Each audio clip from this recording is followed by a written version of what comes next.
ഭരണഘടനയിന്മേൽ നടന്ന ചർച്ച. വയനാട് എംപി പ്രിയങ്ക ഗാന്ധിയുടെ കന്നി ലോക്സഭാ പ്രസംഗം. പാർലമെന്റ് ആക്രമണത്തിൽ കൊല്ലപ്പെട്ടവർക്ക് ആദരാഞ്ജലി അർപ്പിച്ച് തുടങ്ങിയ പ്രിയങ്ക അദാനി, കർഷക, മണിപ്പൂർ, സമ്പൽ വിഷയങ്ങൾ ഉയർത്തി കേന്ദ്രത്തിനെതിരെ ആഞ്ഞടിച്ചു.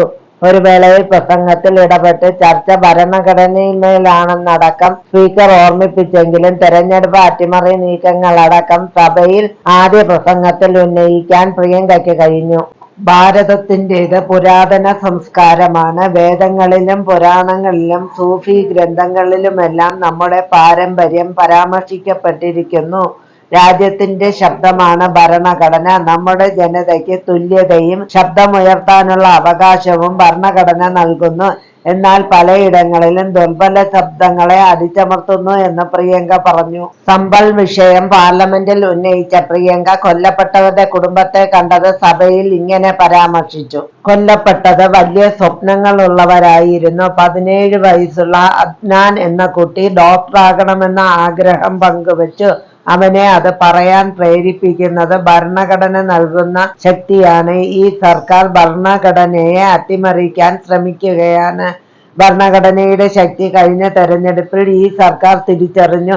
ജനങ്ങളെ ഭിന്നിപ്പിക്കാൻ എന്തൊക്കെ തന്ത്രങ്ങൾ BJP പ്രയോഗിച്ചു. ഈ സർക്കാർ എന്തുകൊണ്ട് ജാതി സെൻസസിനെ ഭയക്കുന്നു എന്ന് ചോദ്യമുയർത്തിയ പ്രിയങ്ക ഗാന്ധി ഭരണഘടനയെ ദുർബലപ്പെടുത്താൻ എല്ലാ വഴികളും ഈ സർക്കാർ തേടുകയാണെന്നും കുറ്റപ്പെടുത്തി. ഭരണഘടനയെ അട്ടിമറിക്കാനുള്ള ശ്രമത്തെ എല്ലാ ശക്തിയും ഉപയോഗിച്ച് ചെറുക്കുമെന്ന് പ്രിയങ്ക സഭയിൽ ആവർത്തിച്ചു. അദാനി വിഷയം സഭയിൽ ഉയർത്തിയ പ്രിയങ്ക ഒരു വ്യക്തിക്ക് വേണ്ടി കേന്ദ്രം എല്ലാം അട്ടിമറിക്കുകയാണെന്നും കുറ്റപ്പെടുത്തി.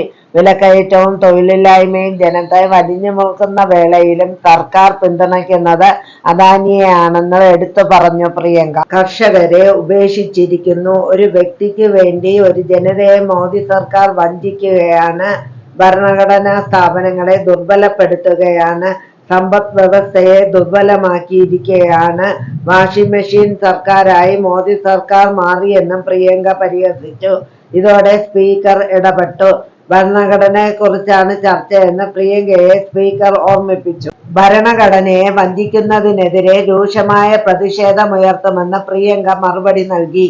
ബാലറ്റ് പേപ്പറിലൂടെ തെരഞ്ഞെടുപ്പ് നടത്താൻ ധൈര്യമുണ്ടോ എന്ന് പ്രിയങ്ക ഭരണപക്ഷത്തോട് ചോദിച്ചു. സത്യം പറയുന്നവരെ ജയിലിലിടുന്നു. പ്രതിപക്ഷ നേതാക്കൾ, മാധ്യമ പ്രവർത്തകർ, ആക്ടിവിസ്റ്റുകൾ എല്ലാവരെയും ജയിലിലിടുന്നു.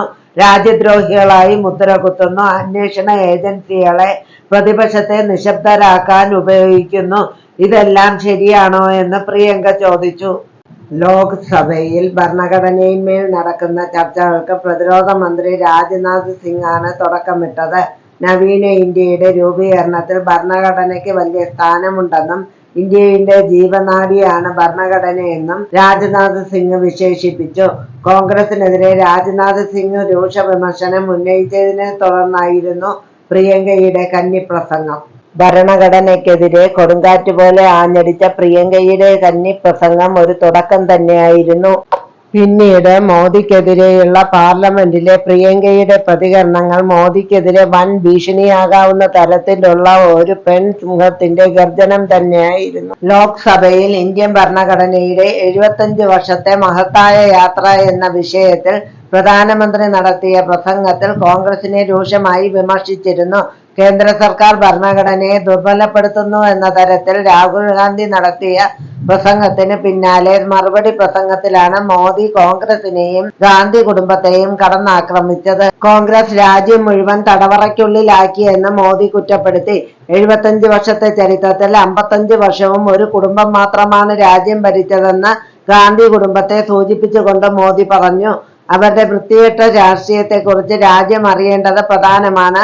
ഭരണഘടനയെ നശിപ്പിക്കാനുള്ള ഒരവസരവും കോൺഗ്രസ് നഷ്ടപ്പെടുത്തിയിട്ടില്ലെന്ന് അദ്ദേഹം ആരോപിച്ചിരുന്നു.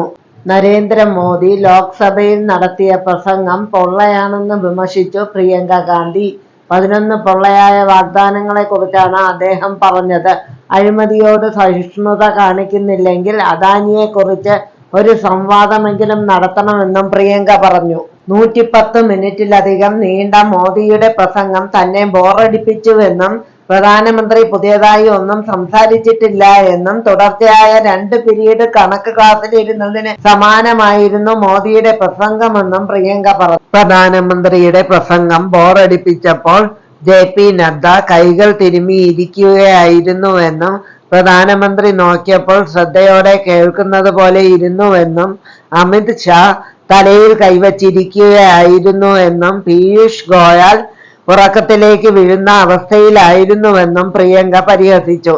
തനിക്ക് ഇത് പുതിയ അനുഭവമായിരുന്നുവെന്നും പ്രധാനമന്ത്രി പുതിയ എന്തെങ്കിലും പറയുമെന്ന് കരുതിയിരുന്നതായും അവർ കൂട്ടിച്ചേർത്തു.